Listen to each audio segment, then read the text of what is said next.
Hello hello வணக்கம் sir, நான் சண்முகம் பேசுறேன். உங்க ஃபோன் ட்ரை பண்ணேன், ஸ்விட்ச் ஆஃப்னு வந்தது. நான் தான் ஃபோன் ஆஃப் பண்ணி வச்சுருந்தேன், கொஞ்சம் தலைவலியாக இருந்துச்சு. சொல்லுங்கள் சண்முகம். நானே ஆக்சுவலி உங்ககிட்ட சொல்லணும்னு நினச்சேன். இந்த புது மேஸ்திரி இன்னும் 2-3 நாள் ஆகும் வேலையில் சேர்றதுக்கு. அது வரைக்கும் கொஞ்சம் இந்த லோடு ஈடு போக்குவரத்துலாம் நீங்களே பார்த்துங்க. சரி சார், நான் பார்த்துக்கிறேன் சார். ஆமாம், அதுக்கு தான் உங்களை ஃபோன் பண்ண சொல்லியிருந்தேன். சரிங்க சார், நான் வச்சுறேன். சரி, காலையில் பேசுகிறேன் சார். வணக்கம் சார்.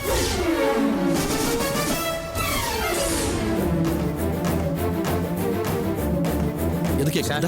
அன்னைக்கு என்ன சொன்ன உங்ககிட்ட? மூஞ்சி இனிமேல் பார்க்க கூடாதுன்னு சொன்னல, போய வழியா? Sir sir sir sir sir என்ன மன்னிச்சிடுங்க சார். சார் தெரியாம தப்பு பண்ணிட்டேன் சார். இனிமே இந்த மாதிரி தப்பெல்லாம் பண்ண மாட்டேன் சார். சார் என்ன மறுபடியும் வேலையில சேர்த்துங்க சார். சார் சார் அடிச்சு கொல்லாம விட்டு சந்தோஷப்படு, வெளியே போய போல. அம்மா அம்மா அம்மா அம்மா, நீங்க ஐயா மாதிரி நீங்களும் ரொம்ப நல்லவங்கம்மா. நான் புத்தி கெட்டு போய் என்னோட அவசர தேவைக்கு கொஞ்சம் கட்டடத்துல இருந்து கம்பியை திருடி வித்துட்டாமா. அதுக்காக ஐயா என்ன வேலையை விட்டு தூக்கிட்டாருமா. நான் பண்ணது தப்புதாம்மா. இனிமே செட்டால அந்த மாதிரி தப்ப நான் பண்ண மாட்டேம்மா. அம்மா ஐயாட்ட சொல்லி எப்படியாவது என்ன வேலைக்கு சேர்த்துக்க சொல்லுங்கம்மா. அம்மா அம்மா நான் ரெக்கமெண்ட் நடிக்கிறியா நீ? போலீஸ்ல புடிச்சு கொடுக்காம விட்டது தப்பா போச்சு. இதை இப்ப போன் பண்றேன். ஐயா ஐயா தப்புதான் ஐயா, அப்படி எல்லாம் பண்ணிடாதீங்க ஐயா. ஐயா இந்த ஆளை வேலையை விட்டு நிறுத்தினது சத்தியமா எனக்கு தெரியாது ஐயா. ராத்திரி தான் போதையில எல்லாத்தையும் வளர்னாரு. என் புருஷன் பண்ணது தப்புதான் ஐயா. ஐயா எனக்காகவும் என் பிள்ளைங்களுக்காகவும் இவரை மன்னிச்சு திரும்பவும் இவரை வேலையில சேர்த்துக்கங்க ஐயா. இல்லன்னா நானும் என் பிள்ளைங்களும் நடு வீதியில தான் நிக்கணும். இன்னும் இந்த 2 பசங்களுக்கும் ஸ்கூல் ஃபீஸ் கூட கட்டலையா. ஏன் கட்டல? 2 நாள் முன்னாடி தானே வேலையை விட்டு நிப்பாட்டினேன்.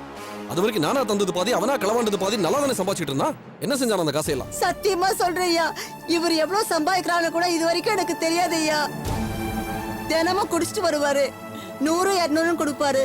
அதை வச்சு அன்னன்னைக்கு குடும்ப செலவுகளை தான் என்னால பார்க்க முடியும். இப்ப அது கூட இல்லைன்னா என் பிள்ளைங்களை வளர்க்கறது ரொம்ப கஷ்டமாயிடும். இந்த ஆளை நாக்க புடிங்கிற மாதிரி 4 கேள்வி கேட்டுதாயா கூட்டு வந்திருக்கேன். உங்க ஆத்திரம் தீர்ற வரைக்கும் இந்த ஆளை அடிக்க கூட செய்யுங்க. ஆனா வேலை மட்டும் இல்லன்னு சொல்லிடாதீங்க ஐயா. வேலை கொடுத்தா என்ன செய்வாரா? உன்னையும் உன் பிள்ளைகளையும் உழைச்சு காப்பாத்துற முகர கட்டியது. மறுபடியும் காசை திருடிட்டு போய் குடிச்சிட்டு வந்து நிப்பான். அதுக்கு தான் வேலை கேட்கறான். ஐயா இல்லைங்க ஐயா, இனிமே குடிக்காம நான் பாத்துக்கிறேன் ஐயா. இழுச்சிங்க, நான் சொல்ல போறேன். இங்க பாருங்கம்மா, நாங்க கட்டடம் கட்டி சம்பாதிக்கிறது வசதியா நாங்க மட்டும் வாழறதுக்காக இல்ல. நாங்க கட்டுற பில்டிங்ல வந்து வாழறவங்க நிம்மதியா இருக்கணும், சந்தோஷமா இருக்கணும், மனசார எங்களை வாழ்த்தணும். அப்பதான் நாங்க சாப்பிடுற சாப்பாட்டுக்கு ஒரு அர்த்தம் இருக்கும். அதுக்கு வெறும் செங்கலும் மணலும் மட்டும் பத்தாது. மனசாட்சிக்கு விரோதம் இல்லாம உண்மையை உழைக்கிறவங்க வேணும். இந்த மாதிரி ஆளெல்லாம் கூட வச்சுக்கிட்டேன்னா வந்து வாழறவங்க சாபத்தை தான் வாங்கி கட்டிக்கணும். ஒருவேளை நிம்மதியா சாப்பிட முடியாது. எதுக்கு வளவளன்னு பேச்சு? கூட்டிட்டு போமா. ஐயா ஐயா உங்களை கெஞ்சி கேக்குறேன் ஐயா. அவருக்கு வேலை இல்லன்னு மட்டும் சொல்லாதீங்க ஐயா. ஐயா கொஞ்சம் சொல்றத புரிஞ்சுக்கமா. இதெல்லாம் திருந்துற மூஞ்சி கிடையாது. சார் சார் சார் நான் திருந்துட்டேன் சார். நான் திருந்துட்டேன் சார். என்ன மன்னிச்சீங்க சார். சார் எனக்கு வேலை கொடுங்க சார். இல்ல உன் பொண்டாட்டி கிட்ட வச்சுக்க, அவங்க தான் நம்புவாங்க, நான் நம்ப மாட்டேன் சார். சார் ஐயா என் பிள்ளைங்களை காப்பாத்த வேற வழி இல்லையா. என் பிள்ளைங்க முகத்தை பாருங்க ஐயா. இதுங்களுக்கு ஒரு வழி பண்ணுங்க ஐயா. அடுத்து இனிமே என்ன பண்றதுன்னே எனக்கு தெரியல ஐயா.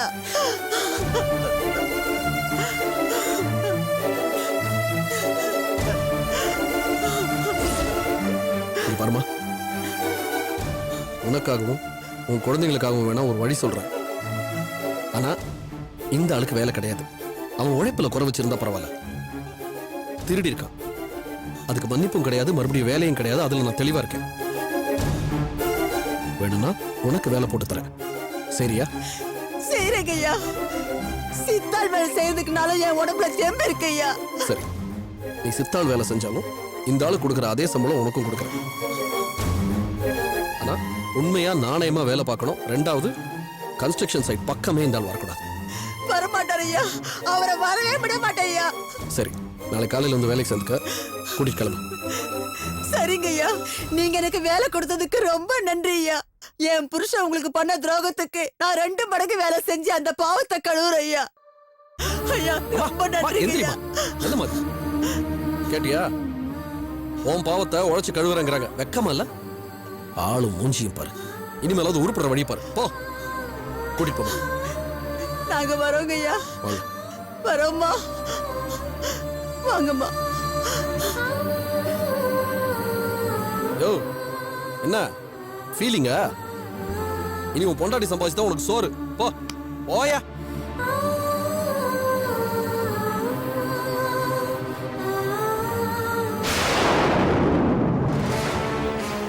பேச்சா தள்ளுற? ம்.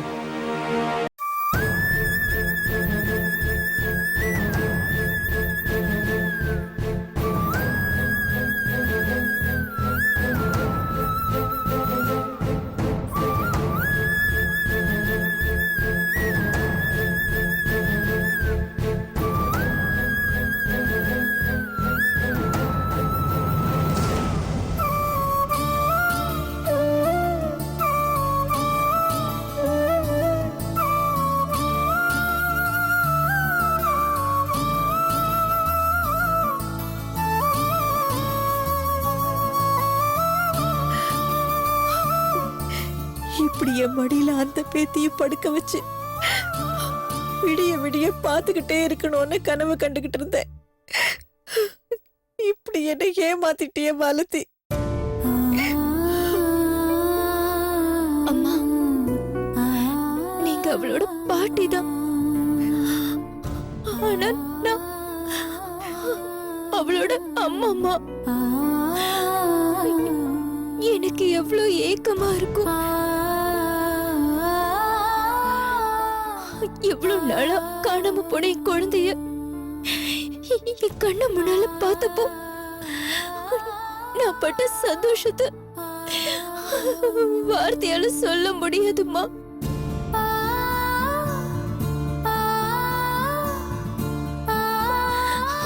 அவளை நான் பெத்தப்ப பட்ட சந்தோஷத்தை விட பல மடங்கு சந்தோஷப்பட்டேம்மா. இனிமே அவளை ஒரு நிமிஷம் கூட பிரிஞ்சிருக்க கூடாதுன்னு நான் பெரிய கனவு கண்டேன்.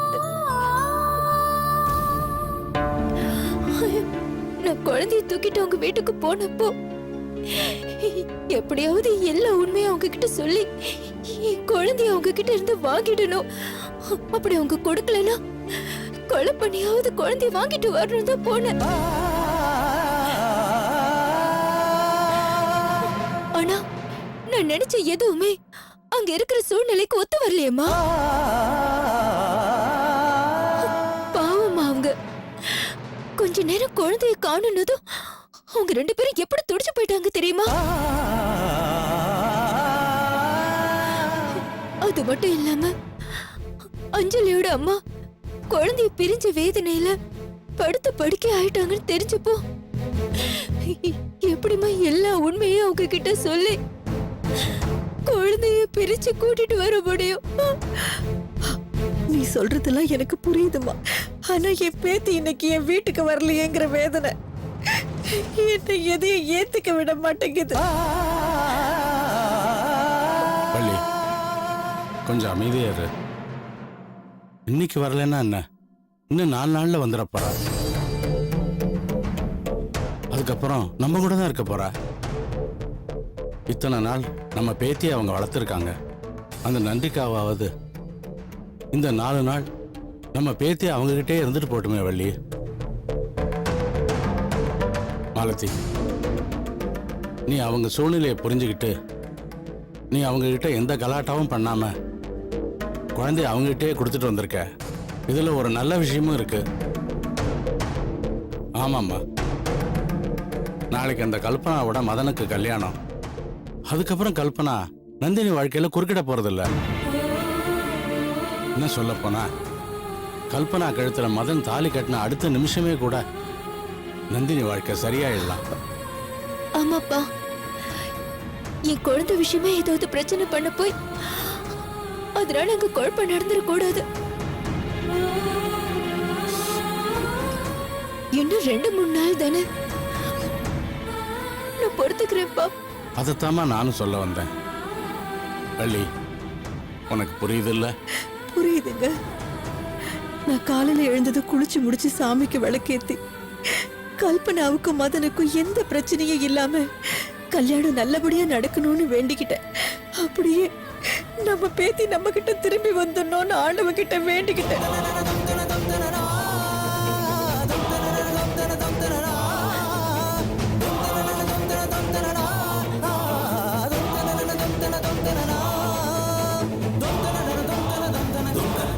யோ, இத இதெல்லாம் பத்திரமா உடைக்காம வண்டியில ஏத்து கடற்கரை கோயிலுக்கு கொண்டு போயா. சரிங்க. காலையில அது இல்ல இது இல்லன்னு எவனும் எதுவும் சொல்லக்கூடாது தெரியுதா? சரிங்க. யோ உன்னை இல்லையா இங்க பேசிட்டு இருக்கையா. சரி அந்த சதாசிவம் என்ன சொன்னா? வாழை மரம் வந்துச்சா இல்லையா? சீக்கிரம் வந்தவனை ஏத்தி கட்டி விடுங்கப்பா. நான் கொஞ்ச நேரத்துல வந்துடுறேன். 3 மணிக்கே வந்துருவோம்பா. போதுமா? சரி போனை வச்சிடுறேன்.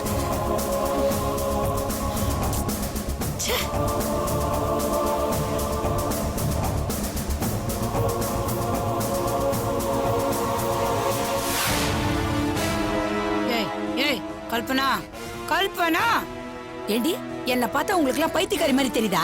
அங்க என்னடானா உங்க அப்பங்கற நாளைக்கு கல்யாணத்துக்கு வேண்டியதெல்லாம் பரபரப்பா செஞ்சுட்டு இருக்காரு. நீ என்னடானா நாளைக்கு எதுவுமே நடக்க போகாத மாதிரி கூலா உட்காந்து நெயில் பாலிஷ் போட்டுக்கிட்டு இருக்க. உன் மனசுல என்னதான் நினைச்சிட்டு இருக்க? ஏய் இங்க பாருடி, நாளைக்கு இந்த கல்யாணம் நடக்காது, இதை தடுத்து நிறுத்திடுவேன்னு சொன்னேன்ல. எப்படி நிறுத்த போற? என்ன செய்ய போற? இது பாருடி, இதெல்லாம் எதுவுமே தெரிஞ்சுக்காம எனக்கு ஒரே படபடப்பா இருக்குடி, ரொம்ப பயமா இருக்குடி. பரவாயில்லடி, நீ எதுவுமே சொல்லலைனாலும் பரவாயில்ல. நாளைக்கு கல்யாண மண்டபத்துல வந்து உட்காந்துக்கிட்டு அவன் உன் கழுத்துல தாலி கட்டுறதுல என்னால பாத்துக்கிட்டு இருக்க முடியாதுடி. நான் இப்போ எங்கேயாவது கண்காண போய் தொலைறேன்.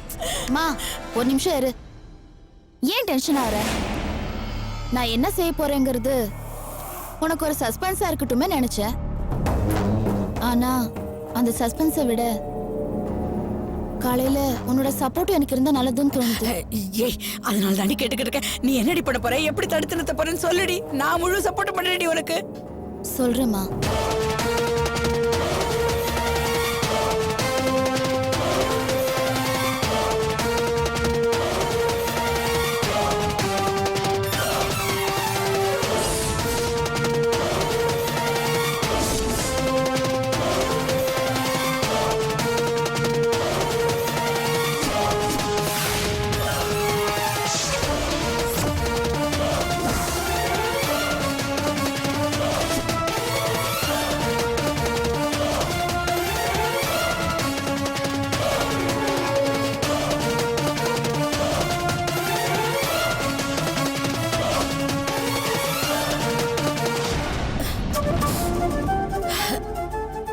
கல்பனா கல்பனா, ஏய் இதெல்லாம் சாத்தியமடி?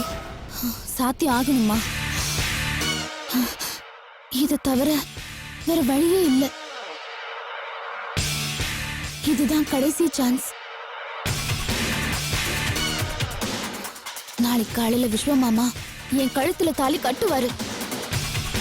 நாங்க 2 பேரும் ஜோடியா வந்து உன் கால விழுந்து ஆசீர்வாதம் வாங்குவோம். நீ நிச்சயமா ஆசீர்வாதம் பண்ணுங்க.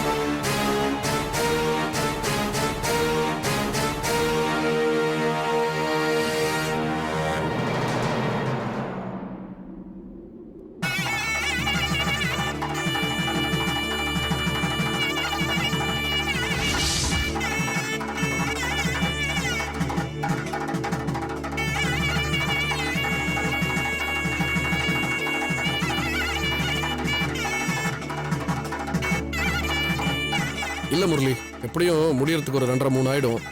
இந்த சின்ன பில்டர்ஸ் மீட்டிங் ஒட்டி பார்த்துட்டு எப்படியும் உனக்கு ஒரு 5:30 மணிக்கு முடிஞ்சா கூட நேரா ரிசப்ஷனுக்கு வந்துடலாம். விஸ்வா நான் உன்னை கூப்பிடுறேன் முரளி. விஸ்வா சொல்லுங்க. நந்தினி எங்க காணோம்? அது அவளுக்கு காலையில கொஞ்சம் பெயின் ஜாஸ்தியாகி அவங்க அக்காவோட டாக்டரை பார்க்க போயிருக்கா. சரி சரி, வந்தது என்ன வந்து கண்டிப்பா பார்க்க நான் சொல்றீங்களா? கூட்டின்னு வரேன். வந்துருவோம். சரி.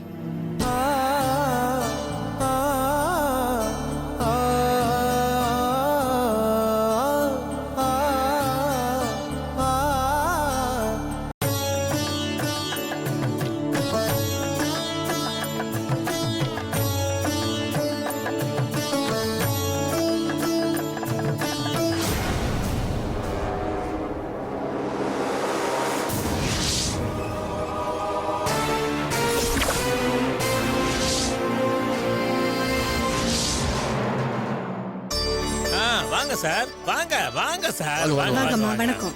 எப்படி இருக்கீங்க? நல்லா இருக்கீங்களா? உள்ள போங்க, உள்ள போங்க. வணக்கம் வாங்கம்மா. வாங்க ஐயா, வாங்க. வணக்கம். பார்த்து போங்க. வாங்க சார், வாங்க. வாங்கம்மா, வாங்க. வணக்கம் வாங்க வாங்க. வாங்கம்மா, வாங்க, வாங்க, வாங்க. வீட்டுல நல்லா இருக்காங்கம்மா? வாங்க வாங்க. நல்லா இருக்காங்க. உள்ள உட்காருங்க. நல்லா இருக்காங்க.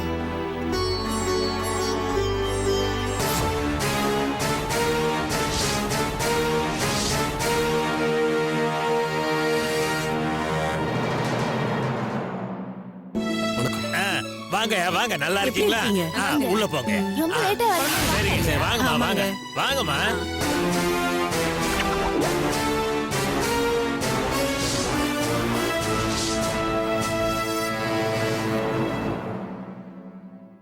வாங்க வாங்க கொஞ்சம் சமயக்கட்டுல போய் ஆர்டர் இன்க்ரீஸ் பண்ணிட்டு வரேன். ஏன்னா 300 சாப்பாடு எப்படியும் கூட இருக்கும்னு நினைக்கிறேன். மாப்பிள கோயில்ல கல்யாணங்கிறதுனால தான் சாப்பாடை கொஞ்சம் சிம்பிளா பண்ண சொல்லியிருக்கேன்.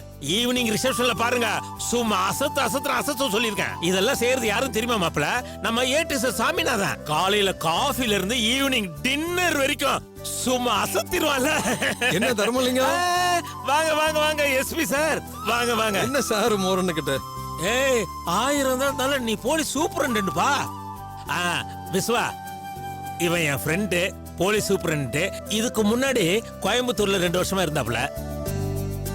இப்பதான் 1 மாசத்துக்கு முன்னாடி இங்க மெட்ராஸுக்கு டிரான்ஸ்ஃபர் ஆகி வந்திருக்காரு. Hello, please speak. அப்புறம் விஸ்வா நாங்க படிக்கிற காலத்துலப்பா ஸ்போர்ட்ஸ்ல எல்லாத்துலயும் நான் தான்ப்பா நம்பர் 1 வருவேன். என்ன போலீஸ் ஆபீசரா வர முடியாம போச்சு. அதுக்கு காரணம் என்னன்னா கொஞ்சம் ஹைட் கம்மியா போச்சுப்பா. உனக்கு ஹைட் மட்டும் இல்ல அறிவும் கம்மிதான்டா. பின்ன என்னடா நான் யாருன்னு சாருக்கு அறிமுகப்படுத்தினேன். ஆனா சார் யாருன்னு எனக்கு அறிமுகப்படுத்தினியா? சாரிப்பா இவர்தான் என்னுடைய மாப்பிள்ள விஸ்வா. மாப்பிள்ளைங்கிற வெளியில நிக்க வச்சு பேசிக்கிட்டு இருக்க, மணவரையில உட்கார வைக்கணும். ஐயோ இதுல இருந்து தெரிஞ்ச விஸ்வா யார் அறிவு கம்மின்னு இல்ல சார், நான் அந்த மாப்பிள்ளை இல்ல சார். நான் இவரோட தங்கச்சி மகன். இவர் எனக்கு மாமா முறை.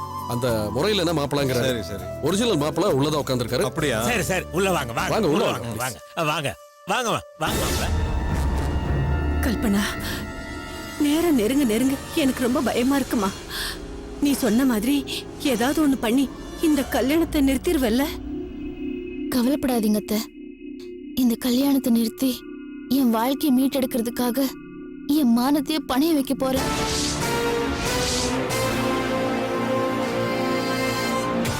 இதுல நான் ஜெயிச்சே தீருவேன். விஸ்வமாமா என் கழுத்துல தாலி கட்டியே தீருவாரு. நம்பிக்கையோட இருங்க அத்தை. ஆமா நீங்க நம்பிக்கையோட இருங்க.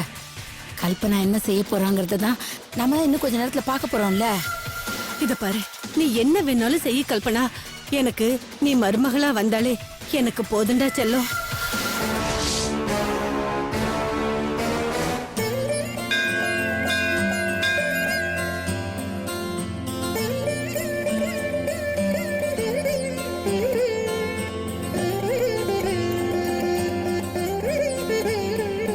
வாங்க உட்காருங்க.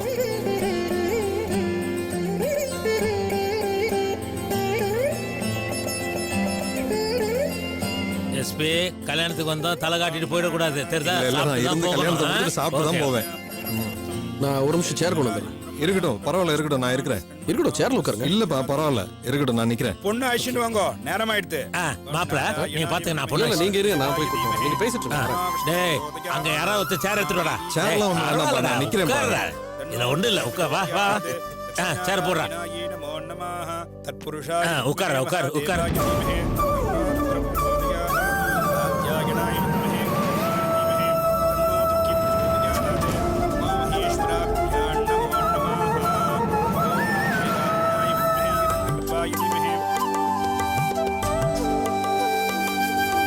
அத்தை, ஐயர் இவ்வளவு வர சொன்னாரு. ஒய் ரெடியா? உனக்காக மாப்பிள்ளங்க ஆணி அடிச்ச மாதிரி உட்காந்துக்கிட்டு சுத்தி முத்தி பாத்துக்கிட்டு இருக்காரு நீ வருவேன்னு. இன்னும் கொஞ்ச நேரம் தான். தாலி கட்டிட்டாரு. அதுக்கப்புறம் உன்னை உரிமையோட கல்பனா வா போன்லாம் கூப்பிட முடியாது. மிஸ்ஸஸ் மதன் ஆயிடுவீங்க. அதனால இப்போ உரிமை இருக்கும் போதே முழுசா உன்ன ஒரு தடவை பேர் சொல்லி கூப்பிட்டுறேன். Kalpana, best wishes. தேங்க்ஸ் மாமா. ஏய் என்ன நல்லா சொல்ற? வெக்கமா? கல்யாண வெக்கம்? அது எங்கிருந்துதான் வருதோ இந்த கல்யாணம்னு சொன்ன உடனே ஒரு வெக்கம். ஆனா நீ வெக்கப்படுறத பார்க்க கூட நல்லா தான் இருக்கு. இதே மாதிரி எப்போ ஹாப்பியா இருக்கணும். ஓகே, கொஞ்சம் சீக்கிரம் கூட்டு வாங்க. பேசிட்டே இருக்க போறாங்க. வெயிட் பண்ணிட்டு மா. நீ என்ன பண்ற இங்க உட்காந்துக்கிட்டு? எக்கச்சக்கமா வேலை இருக்கு. நீ வா, நீ வா சீக்கிரம்.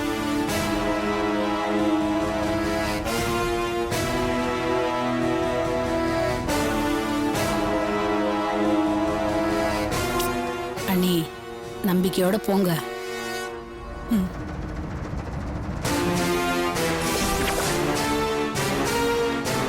गौरीमिमाय त्रिलानतिक्षत्वेकपदीतपदी सा सदुष्पदे अष्टापदी नवपदी भूव शीतकस्त्राक्षरा भ्रमे व्योमन् கௌரி தேவதாபியாய எல்லாம் நமஹ. சரியா இருக்குங்களா? எல்லாம் சரியா இருக்கு. ஏதாவது வேணும்னா சொல்லுங்க. தேவனா நான் சொல்றேம்மா.